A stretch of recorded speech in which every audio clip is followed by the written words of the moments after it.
Hello, everyone. I am the Kilt Occasion. Welcome back to my channel for this review of sorts of She-Hulk episode 4, She-Hulk Attorney at Yawn, because this is boring.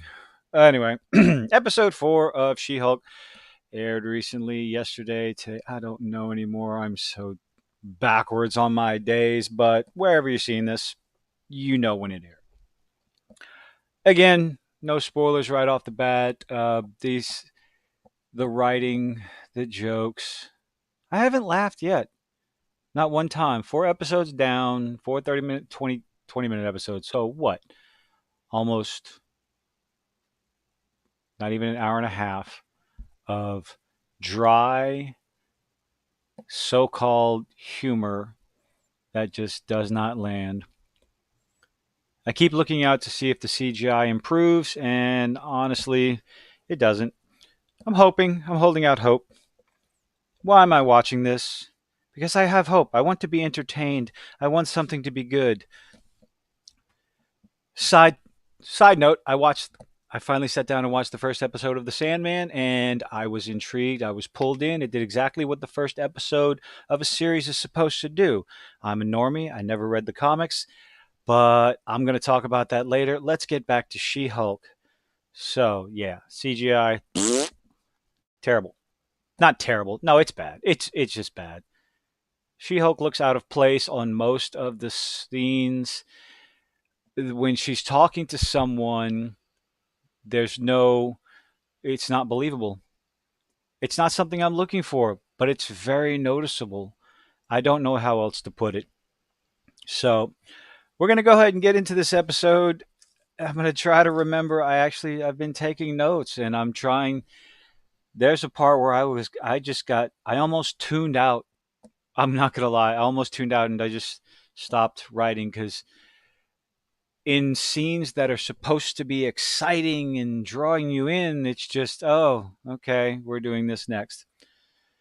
The show opens up. Yeah, spoilers. 5, 4, 3, 2, 1.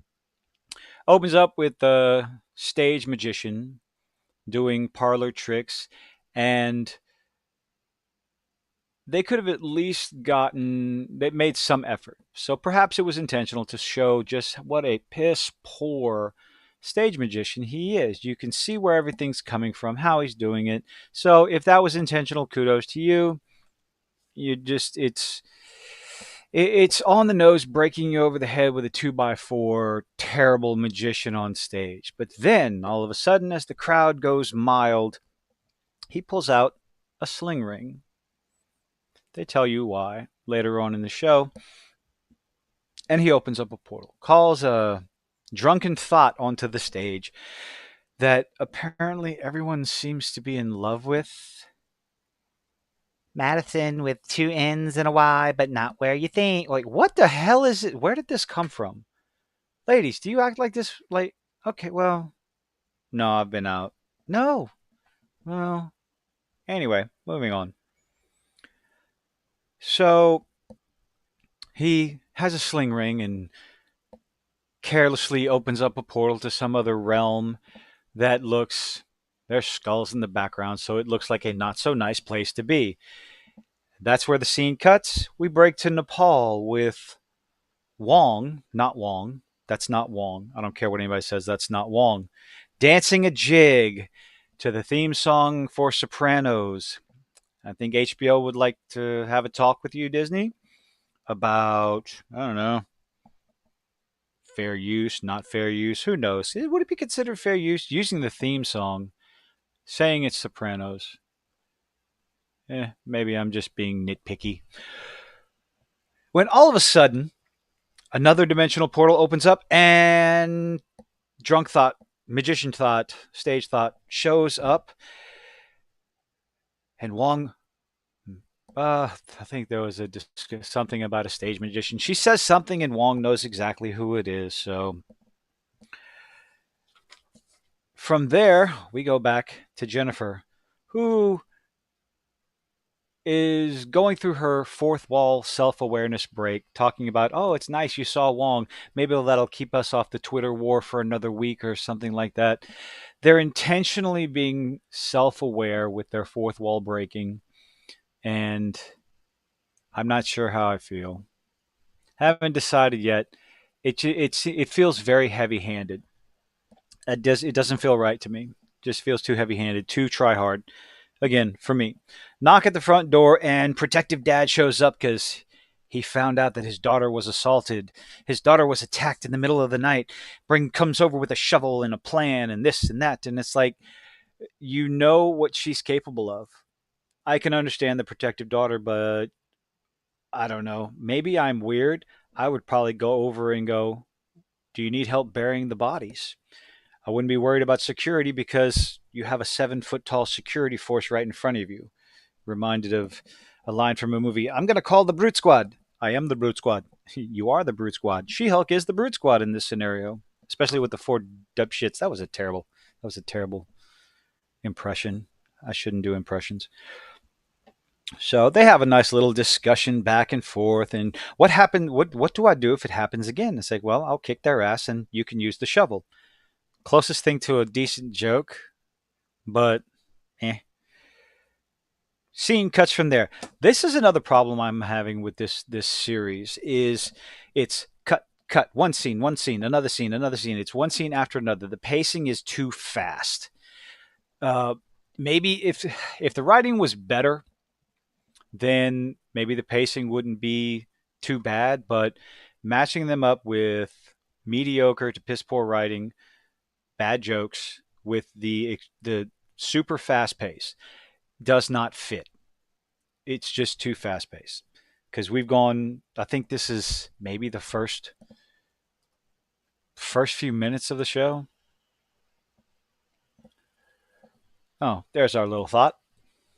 Did I skip the bar? I may have skipped the bar. No, I didn't. See how organized I am? Highly organized. So let's back up. She-Hulk, attorney at law. There we go. Drunk thought on stage, goes through portal, meets Wong. Wong needs an attorney. Let's go back to the Legalese bar. I paid attention to the name of the bar this time. It is called the Legalese. So the ladies are having a little discussion at the table, and I had a real serious problem with this scene. Even more the heavy-handed garbage. So they're sitting down having a little chat. Jennifer wants to work, but Nikki is like, you need to relax. We need to do this and have some fun. Nikki is right. Jennifer's overworking herself. And a gentleman walks up and starts to flirt and compliment them. Does call them sexy. Beautiful ladies alone, sitting by themselves, offers to buy them a drink. He's polite. You can disagree with the words he used, but there was no malicious tone in his voice. There was no insulting tone in his voice. He gets rejected by the ladies, and he politely walks away and says, if you change your mind, I'll be at the bar. Gives him a nice little cliched wink and walks away. And they proceed to insult him, calling him creepy and whatever. I'm just, this, every show, it's the continuous insulting of men. This part in particular. What's the point? It's the guy. I don't even like to sound like this. He didn't do anything wrong. He wasn't skeevy. He wasn't like the guys from the first episode say, "Hey, baby, where you going?" and all this other stuff, and try to like, "Don't go away." Those were a little creepy. This guy offered to buy them a drink, complimented them. You can disagree with the words, whatever. Tried to compliment them, walked away politely, and all they decided to do was insult, insult, insult, insult, insult. So if this seems to be the direction, just men hating shows like this. Like, you can handle this better. You can handle this better. They could have said something. They could have handled it better. Anyway, so dating app time. Goes through and figures out her dating app through Jennifer Walters. Oh, and suggests that she does it as Jennifer Walters and not She-Hulk. She gets a few hits, nothing really spectacular, but goes on one single date and it goes exactly how you might expect. Piss poor. The guy is a probably a couch hopper, lives at home in his mom's basement, mooching off of whoever he can, shows no interest, not paying attention, and all this other stuff, and walks away without helping pay for the bill. When she decides to, I have jumped ahead. Well, what's next? Court case. We'll go back to the dating thing as her with She-Hulk. Here we are in the courtroom, and there was an article that came out where the showrunners talked about how they had no experience writing courtroom drama. And these scenes make it glaringly obvious. They call in as a witness Madison from a bar in the middle of the day, which is bizarre now that I think about it, because you can make the argument that, well, she was in a different time zone. No, that doesn't work because they're in the same area. The stage magician is taken to court, is served cease and desist papers in the city that Jennifer Walters lives in. So that means Madison lives in the same city. If it's during the day and Wong opens up a portal and pulls her out of a bar, she's drinking, she's piss drunk, stumbling all over the courtroom, then, well, that doesn't make sense. This is what I'm talking about when I say this is bad writing. This is bad setup. They're doing things for the sake of trying to get a cheap laugh, and that it doesn't work. It's poorly written. After this abomination of a courtroom scene, we go on back to where are we at? No, there we go. She-Hulk, Jennifer Walters decides to make a profile on whatever Tinder dating app or whatever it is they use in this universe, and she posts a picture of herself as She-Hulk, and she goes from 0 matches as Jennifer Walters to pretty much a slot machine. Just the numbers are flowing and flowing and flowing. She gets one swipe after another, one match, another match, another match, another match.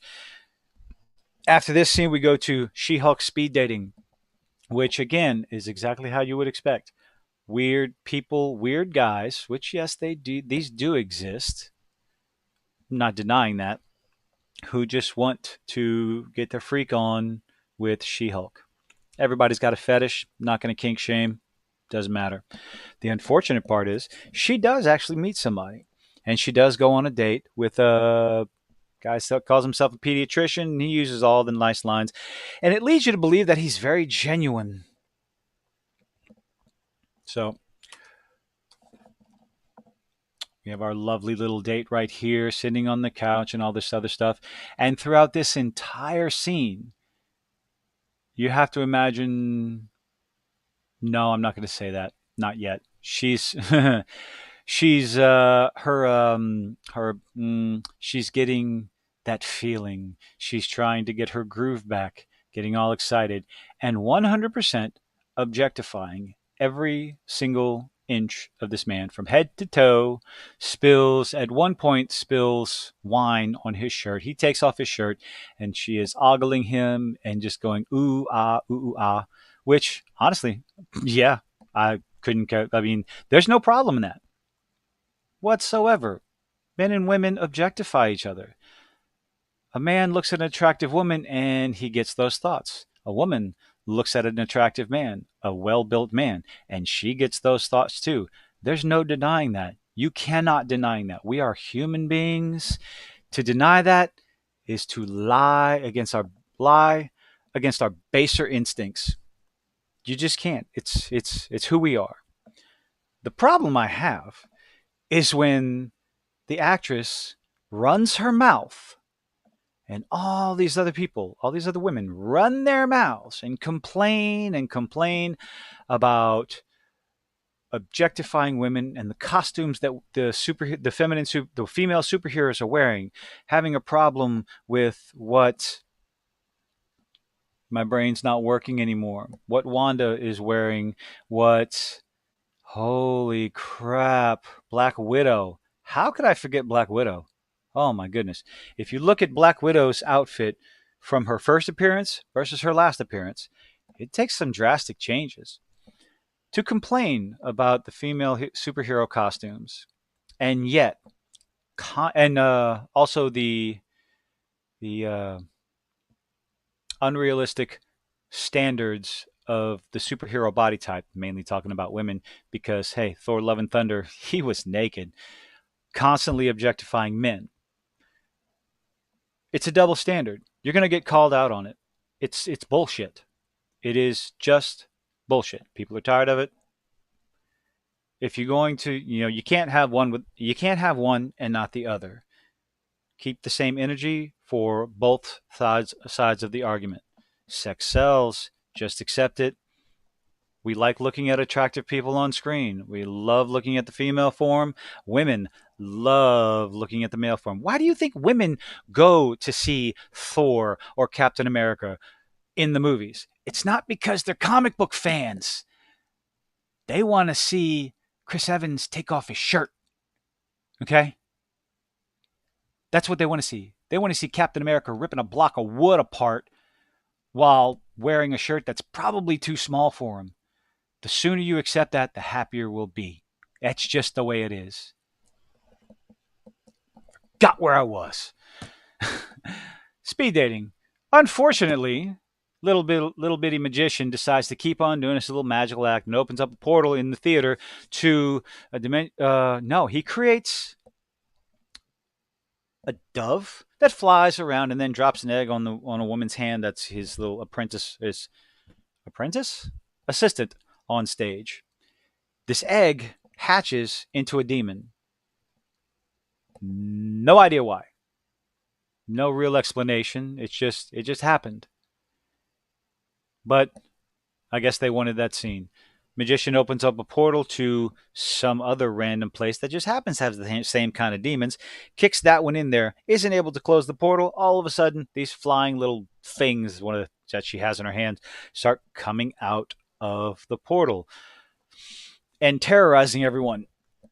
So, failed magician Kamatage student figures out a way to find Wong in Kamatage. Wong shows up to help.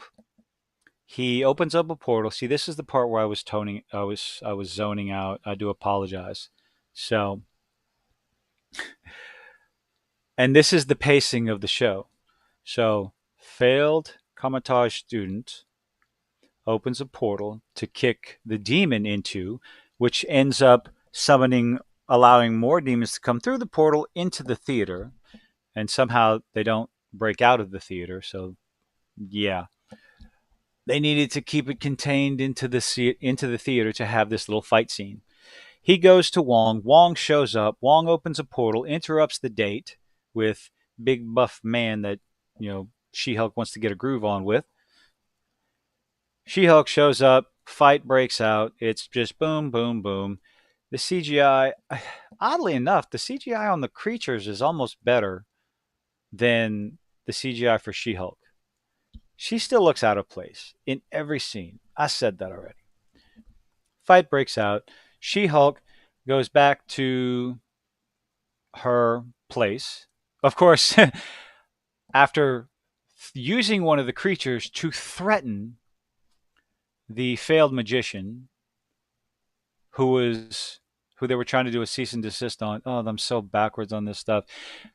As Wong's attorney, she uses a creature to threaten bodily injury against the failed magician, which is I believe that would get the whole thing thrown out, mistrial, or in the real world, if you think even the remotely logical, like they said, they don't know courtroom dramas. They don't know law enough. And it's glaringly obvious especially with this episode. She threatens him. That would get the case thrown out. That would get she would probably lose her license. They would just she'd be gone. But anyway, comedy, right? Funny. Haha. Why aren't you laughing? You need to be laughing. Laugh at our show. If you don't laugh, if you don't like the show, don't forget what you are, you bigot. Oh God. Magic gone bad. What's the next scene? Ah, skipped it. I don't care anymore. After all that is said and done, back up. So we go back to Buffy McBuffy Pants with no shirt on. When She-Hulk shows up, she drops right on top of him as he's reading a feminist book. I don't care about the title. Drops right on top of him, straddling him, and with these come fuck me eyes. She picks him up. They go to the bedroom and get it on, baby. So She-Hulk gets her groove back. She had a damn good night. She wakes up the next morning, and she's Jennifer Walters. Buffy McBuffy Pants comes out and sees her, and he's confused because he doesn't watch the news, and he's too fucking stupid to realize that no, I haven't been watching the news for however long She-Hulk showed up in a courtroom on camera. Jennifer Walters is She-Hulk. She-Hulk is Jennifer Walters. But this one guy who managed to get a date and get some snoo-snoo with She-Hulk doesn't know. He's confused that Jennifer Walters is standing there in front of him.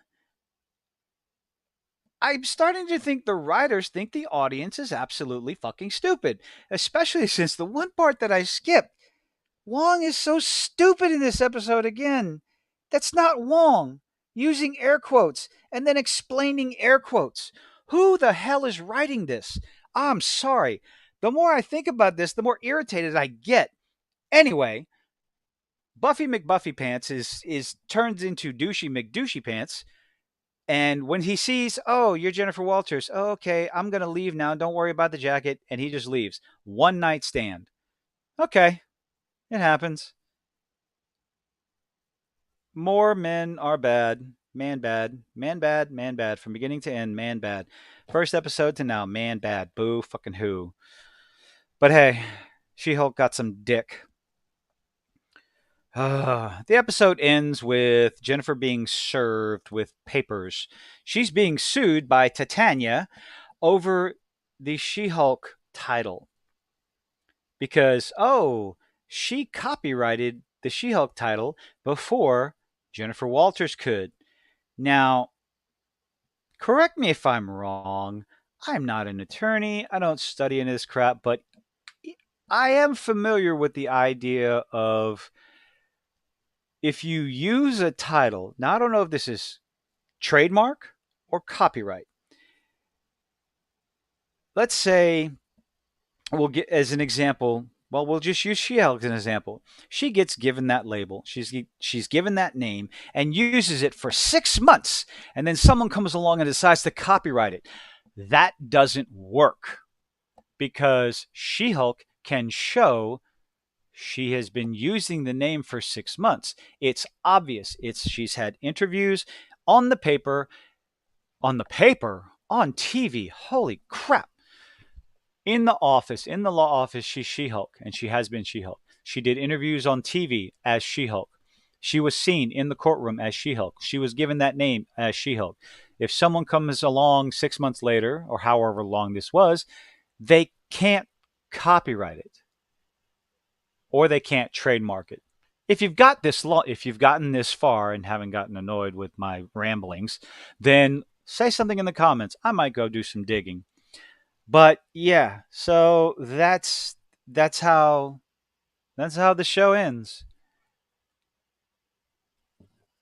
Back to here. Oh wow, that was terrible. The after credit scene is Madison. I remembered her name because of that stupid jingle. Oh, Lord. Madison and Wong chilling out in Kamatage, eating popcorn, talking about their favorite cocktails, what they like to drink.